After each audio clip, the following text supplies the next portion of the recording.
Eu quero, junto com toda essa equipe, trazer para a igreja uma mensagem de Natal. Celebrar com toda a igreja esse período tão importante para a humanidade, especialmente para o mundo cristão.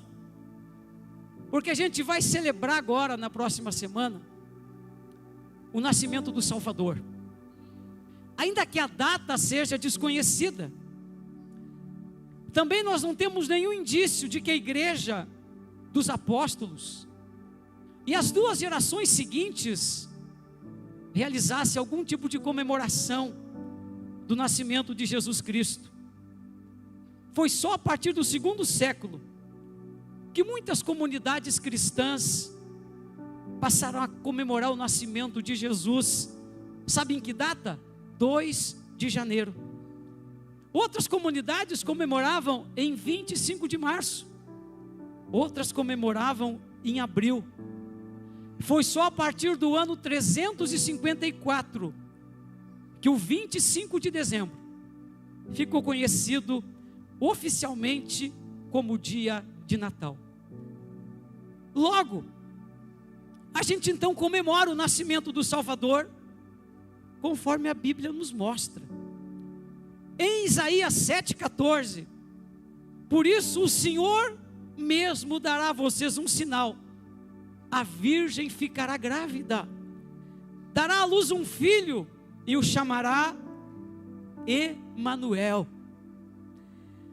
No capítulo 9 de Isaías, o profeta continua falando sobre o nascimento do Salvador. Contudo, não haverá mais escuridão para os que estavam aflitos. No passado ele humilhou a terra de Zebulon e de Naftali, mas no futuro honrará a Galileia dos gentios, o caminho do mar junto ao Jordão. O povo que caminhava em trevas viu uma grande luz. Sobre os que viviam na terra da sombra da morte raiou uma luz. Fizeste crescer a nação e aumentaste a sua alegria. Eles se alegram diante de ti como os que se regozijam na colheita, como os que exultam quando são divididos os bens de uma batalha. Pois tu destruíste o jugo que os oprimia, a canga que estava sobre os seus ombros, e a vara do castigo do opressor. Pois toda a bota de guerreiro usada em combate, e toda a veste revolvida em sangue serão queimadas como lenha no fogo. Porque um menino nos nasceu, um filho nos foi dado, e o governo está sobre os seus ombros. E ele será chamado Maravilhoso Conselheiro, Deus Forte, Pai Eterno, Príncipe da Paz. Ele estenderá o seu domínio e haverá paz sem fim sobre o trono de Davi e sobre o seu reino, estabelecido e mantido com justiça e retidão, desde agora e para sempre. O zelo do Senhor dos Exércitos fará isso.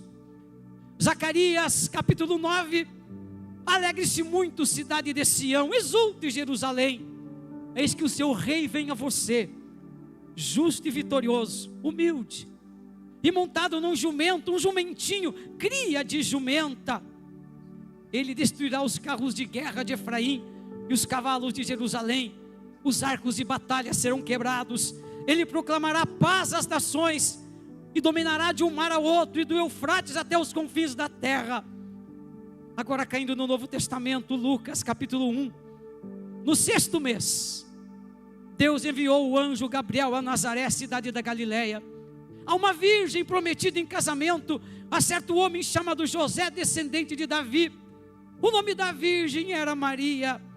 O anjo, aproximando-se dela, disse: alegre-se, agraciada, o Senhor está com você.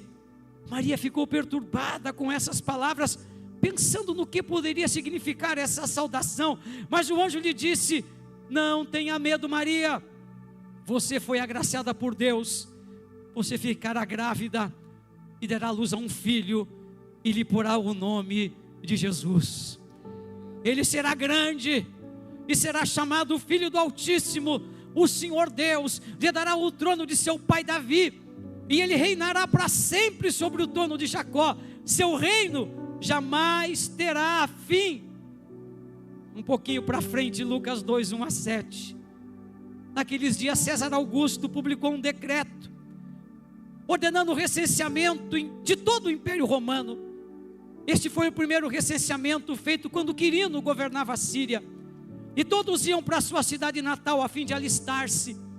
Assim José também foi da cidade de Nazaré da Galileia para a Judéia, para Belém, cidade de Davi, porque pertencia à casa e à linhagem de Davi. Ele foi a fim de alistar-se com Maria, que lhe estava prometida em casamento e esperava um filho. Enquanto estavam lá, chegou o tempo de nascer o bebê, e ela deu à luz o seu primogênito, envolveu-o em panos e o colocou numa manjedoura, porque não havia lugar para eles na hospedaria. É preciso dizer, igreja, que esse menino que nasceu em uma manjedoura, ele não está mais numa manjedoura. Ele foi feito Rei de Reis e Senhor de Senhores, e hoje ele está sentado à direita de Deus Pai nas alturas.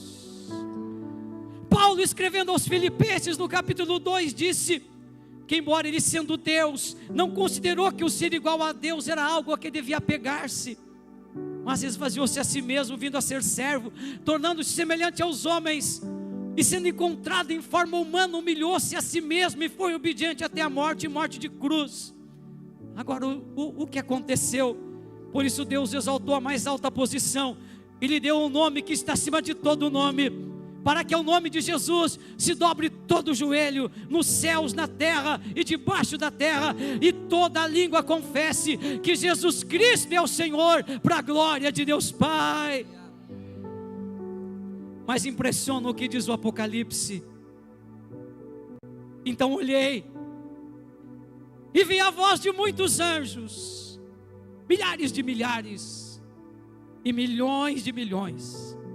Eles rodeavam o trono, bem como os seres viventes e os anciãos, e cantavam em alta voz: digno é o Cordeiro que foi morto, de receber poder, riqueza, sabedoria, força, honra, glória e louvor.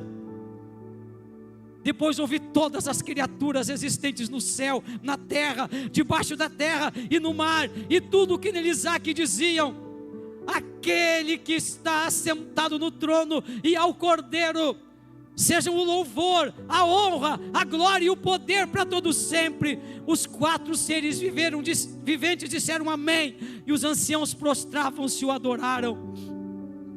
O frágil menino da manjedoura não existe mais. Ele foi transformado em rei e em senhor. Apocalipse 19, João viu os céus abertos, e diante de mim um cavalo branco, cujo cavaleiro se chama Fiel e Verdadeiro. Ele julga e guerreia com justiça, seus olhos são como chamas de fogo, em sua cabeça muitas coroas, e um nome que só ele conhece, ninguém mais. Está vestido com um manto tingido de sangue, e o seu nome é a palavra de Deus. Os exércitos dos céus o seguem, vestidos de linho fino, branco e puro, e montados em cavalos brancos. Da sua boca sai uma espada afiada, com a qual ferirá as nações. Ele as governará com cetro de ferro. Ele pisa o lagar do vinho do furor da ira do Deus Todo-Poderoso. Em seu manto, em sua coxa está escrito este nome: Rei dos Reis e Senhor dos Senhores. É preciso que a igreja celebre, é preciso que a humanidade celebre. Decore sua casa, obviamente com símbolos que estejam em sintonia com a nossa fé. Não é errado. Reúna a sua família, faça uma refeição sem excesso, sem extravagância. Presenteie, dê presentes, receba presentes, mas sempre lembrando que isso não é o principal, isso não é o mais importante. E presenteie a si mesmo neste Natal, sendo mais tolerante, mais paciente, menos exigente, mais amoroso, mais compreensivo. E se dê a si próprio um presente que não tem preço. Abrace, não o menino da manjedoura, mas abrace o Cristo da cruz. Celebremos seu nascimento, celebremos sua morte, celebremos sua ressurreição, celebremos seu senhorio, celebremos sua volta. Por quê? Porque esse é o verdadeiro Natal, um Cristo pleno, completo. A equipe pastoral da Igreja do Brasil para Cristo deseja a todos um abençoado Natal, um feliz Natal. Que Deus abençoe a todos, em nome de Jesus. Amém e amém.